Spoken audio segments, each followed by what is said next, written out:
Et bonsoir tout le monde. Alors, on se retrouve pour faire le débrief d'une grande rando ce coup-ci. Donc, c'est un GRP, donc grande rando de pays. C'est le GRP des Monédières. Donc, il fait à peu près 50 km. Globalement, c'est un très joli parcours.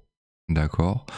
Il y a pas mal de côtes, notamment sur les 25 premiers kilomètres. Je vais tout de suite vous montrer la courbe d'altitude. Voilà. Normalement, je peux agrandir un petit peu. Hop. Voilà. Pour vous expliquer, les 25 premiers kilomètres, ils vont jusque... Tac, là. Alors, ces deux côtes-là, elles piquent, mais elles sont faisables. En plus, vu comme c'est au départ. Et la deuxième partie est un peu plus souple. Concrètement, c'est ça. C'est pas plat, la deuxième partie, mais c'est plus souple. Alors, c'est un parcours donc réalisé en solo donc le 8 avril. Je vais vous lancer tout de suite la vidéo puisqu'elle dure quand même 17 minutes. Soyons francs, elle dure un petit peu de temps, donc je vais faire les explications dans la foulée. Alors, le départ est à Trégnac. D'accord. Le retour se fait à Trégnac, donc c'est une boucle. Le principe initial de ce GRP, c'est Trégnac-Chaumeil, Chaumeil-Trégnac. Premier truc, c'est que moi je me suis garé sur le parking de l'office du tourisme, mais la rando elle passe légèrement autour. Je me suis trompé en gros 2-3 fois sur le parcours. Et les deux erreurs sont celles que vous venez de voir, au départ, à l'arrivée et à un moment donné au milieu. J'ai fait 2 petits détours, mais je vous expliquerai au fur et à mesure. À savoir que je suis toujours à la recherche d'une personne ou deux qui seraient intéressés pour faire des randonnées en Haute-Vienne, donc de manière assez régulière. Il n'y a pas de contrainte en termes de régularité, mais de manière régulière. Si possible, pour pouvoir faire de grandes randos. Je ne demande pas à ce que la personne puisse faire tout de suite 50 bornes, c'est pas l'objectif. Mais que au moins, si jamais vous débutez, que vous soyez motivé pour tenter d'avancer et d'atteindre, on va dire, des distances de 20-25 comme objectif au long terme. Voilà. Sur un objectif 25 au long terme, moi ça m'irait largement et ça permettrait de pouvoir profiter à plusieurs. Alors là, ce petit aller-retour, c'est parce qu'il y a la pierre des druides. D'ailleurs, toutes les photos, je crois je dois avoir 20 000 et quelques photos, quelque chose comme ça.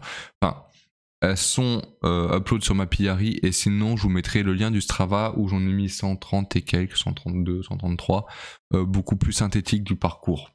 Que je l'ai mis en public, celui-ci. Et pour en revenir, donc oui, pas de contraintes, juste des personnes motivées, on va dire. Voire peut-être même pour faire du bivouac, mais ça serait dans un deuxième temps. C'était le petit coup de message si jamais il y en a qui voient l'intégralité de la vidéo et qui seraient intéressés. Voilà. Pour en revenir au GRP des Monédières, vous allez voir, là je marque un temps de pause, c'est normal, c'est parce que du coup je suis parti avec la GoPro. Donc la GoPro, on va dire qu'en termes d'autonomie, elle est sur à peu près 2 heures. Donc tous les un peu moins de 10 km, pif paf, pause, le petit changement de pomme-pote. Alors je dis pomme-pote, mais c'est de la compote tout simplement, je dirais de marque classique Casino.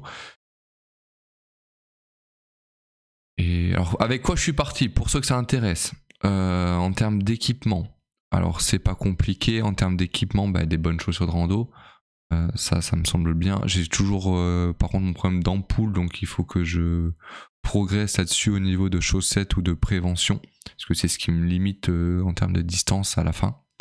Donc des bonnes chaussures, visiblement il vous faut des bonnes chaussettes, une paire de bâtons, j'ai pris, parce que j'adore marcher avec des bâtons et que ça permet de soulager quand on a des difficultés et d'équilibrer les efforts. Un sac à dos de 70 litres, ça c'est pour une question de place et de gestion de poids pour m'entraîner à faire justement du bivouac. Dedans, tout ce qui est couverture de survie, trousse de secours, 2 litres d'eau en poche, une gourde 800 millilitres à peu près remplie de coca. Parce que j'aime bien avoir une partie en annexe un peu sucrée, pas pour la boisson en continu, mais pour un peu de sucré. Voilà. La frontale, c'était au cas où, mais j'en ai pas eu besoin vu comme on est en période où on peut facilement faire 10 heures de jour. Là, c'est là où j'ai fait une erreur. Voilà. C'est là où j'ai fait une erreur. En fait, il faut aller à gauche.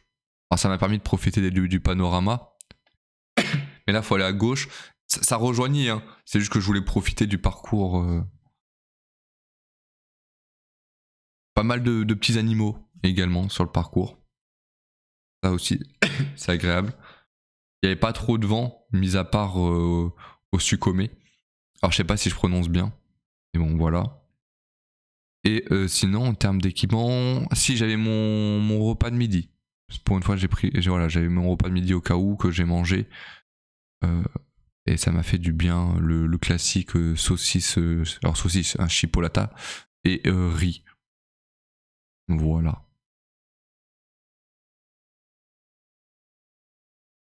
Sinon, que vous dire à part que c'est bien.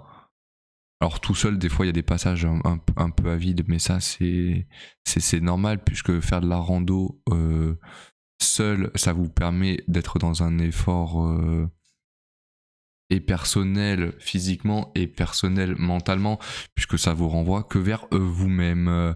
Pour les personnes qui ont déjà travaillé en seul ou qui ont fait beaucoup de parcours de marche ou d'activités seul, vous comprendrez ce que je veux dire par là.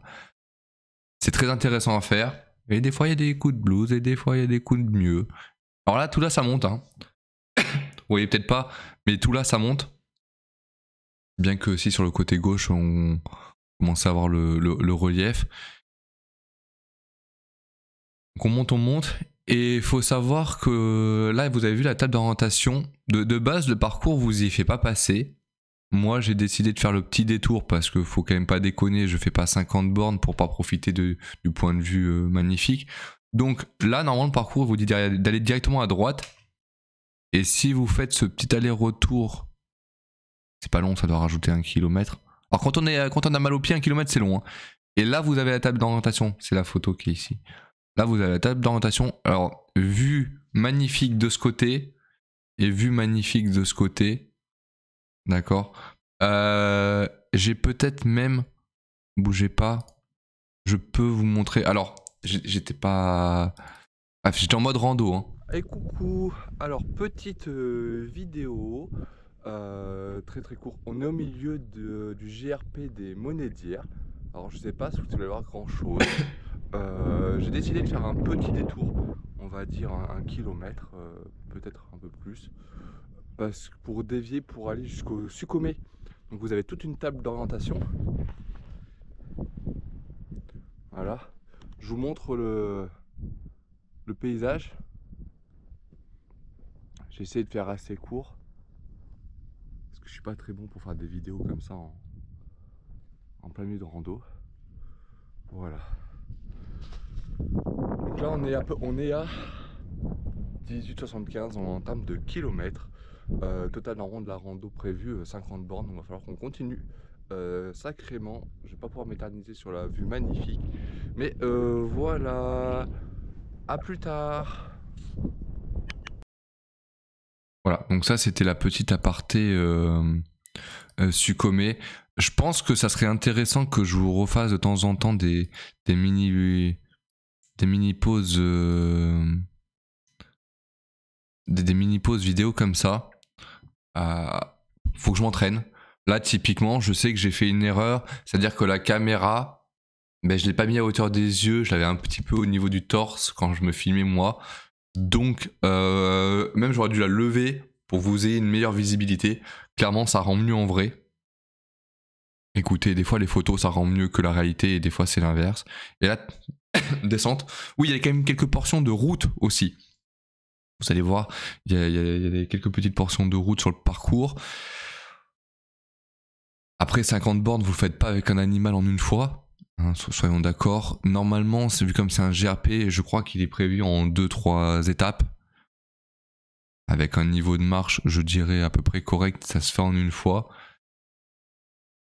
Ça se fait en une fois, personnellement, à mon niveau, c'est-à-dire que si je fais 50 bornes d'un coup, 60, machin, 70, le lendemain, je ne fais rien, hein, c'est pause, récup. Donc c'est pas viable quand vous voulez faire des longs parcours. Il vaut mieux faire des plus petites distances, s'arrêter vers les 25-30, et pouvoir les enchaîner tous les jours. Voilà. Sinon, que dire on passe à 2-3 petits villages. Chaumeil, la maison des monédières était fermée quand on y arrivait, donc j'ai même pas pu regarder. En même temps, j'avais pas regardé les horaires d'ouverture ni si c'était ouvert.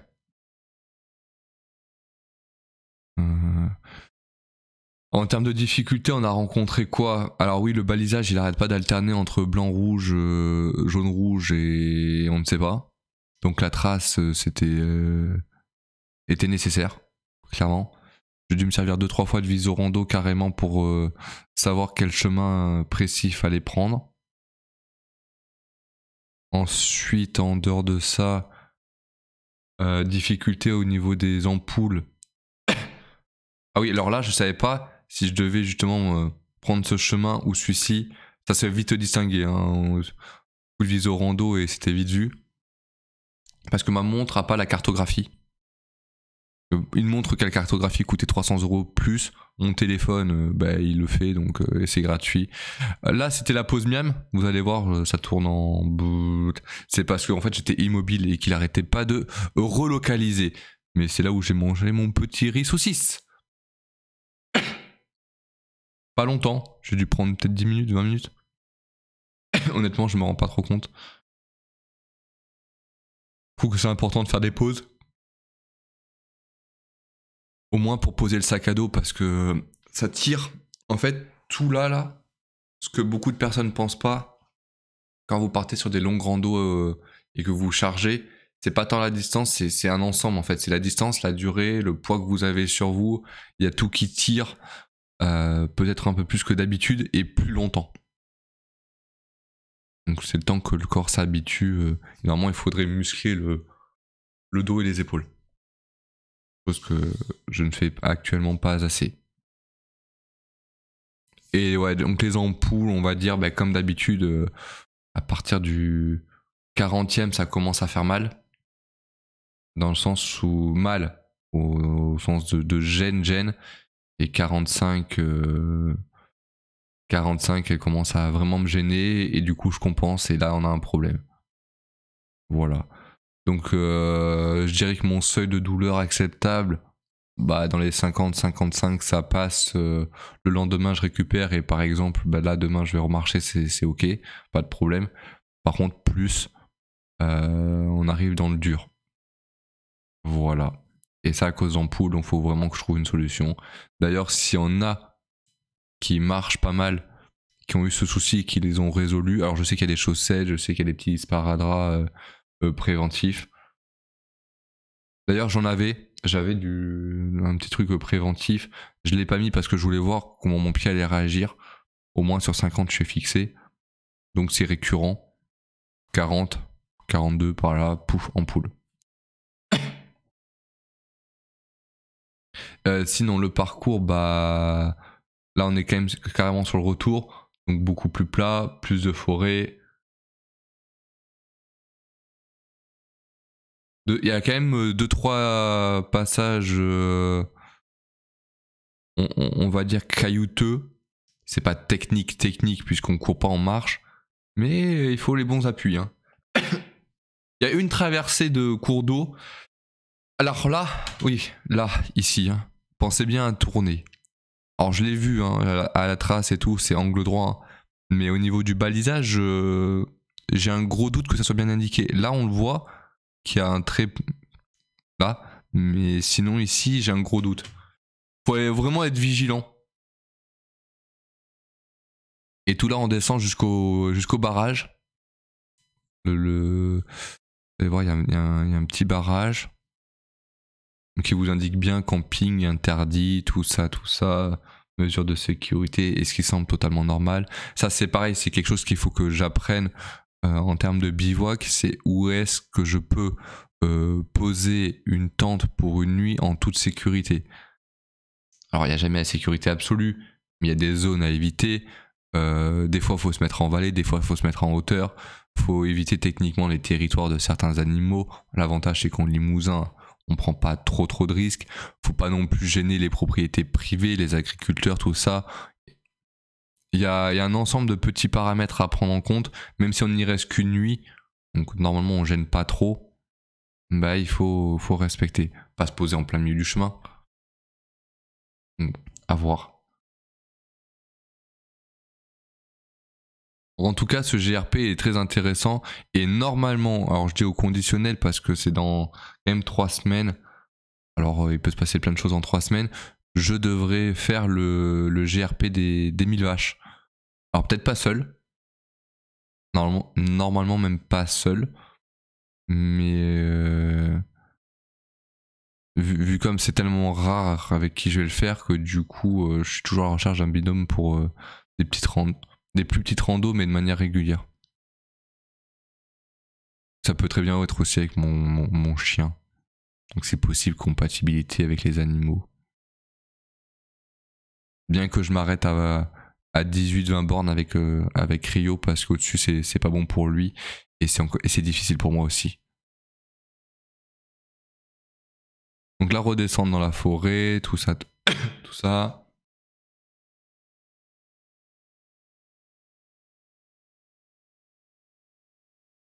Oui, alors je sais plus ce que je disais parce que ça fait un petit moment que je parle et je suis fatigué. Le cours d'eau, il y a un endroit où vous traversez un cours d'eau, on va dire il fait peut-être 2 mètres, ouais 2 mètres de large, c'est pas le gros torrent, mais il n'y a rien pour traverser. Et il fait en profondeur, je dirais 40-50 cm. Ça suffit pour tremper vos chaussures de rando. Alors par chance j'avais les bâtons. Il y avait les bâtons, j'avais les bâtons et une pierre. Donc bâton, pierre et voilà. Sinon il y avait un passage à gauche qui était un peu plus tendancieux avec un bout de bois en flanc de mini-chute. De toute façon je ne serais pas passé par là. S'il y avait j'aurais mis les pieds dans l'eau parce que je préfère avoir les pieds trempes qu'une cheville fracassée, concrètement. Puis voilà.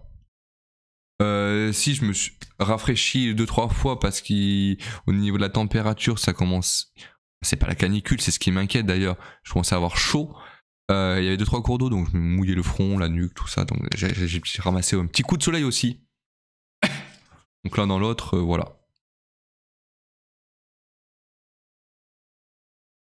On a croisé pas grand monde, un petit groupe de 3 personnes je dirais dans la descente du Sucomé, là dans les petits villages, 1 ou 2 habitantes, et puis c'est tout. Hein.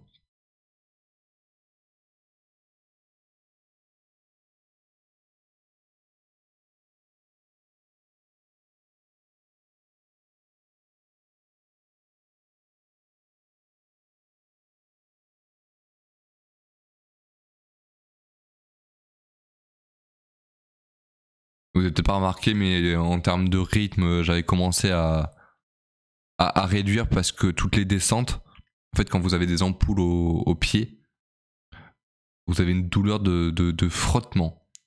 Et cette alors moi, c'est une douleur de frottement, c'est pas une douleur d'appui, c'était surtout de frottement.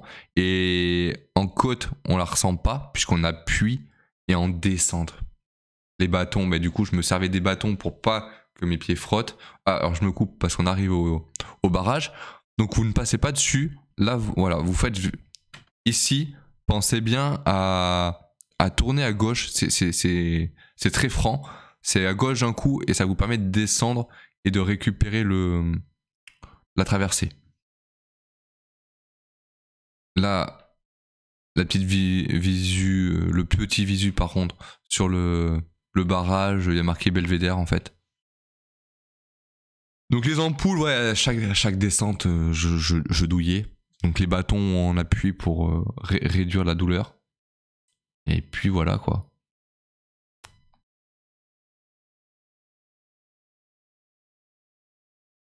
Le Belvédère. Je vous ai pas mis trop de photos pour pas vous spoil. D'autant plus qu'elles sont déjà sur Strava et vont être sur ma Pillari. Et je suis dégoûté, honnêtement, je suis un peu dégoûté d'avoir loupé la fin à Trégnac.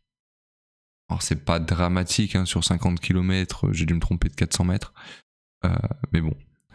Là c'est pareil, la trace, vous me faisiez passer par ici. Alors que le balisage disait bien de tourner à droite, donc j'ai suivi le balisage. Bon, ça change pas. Vous voyez, c'est des petits détails, hein. La finalité, qu'on va au même endroit, ça dérive pas beaucoup. Mais ça peut vous empêcher de voir certaines choses. Et j'ai toujours pas vu le panneau. D'ailleurs, vous savez, j'ai même pas vu le panneau de départ du JRP. Hein. C'est ici que je me suis trompé. Là. Alors attendez, je vais essayer de remettre. Là. En fait, j'aurais dû descendre, faire ça. Là, j'ai loupé quelque chose.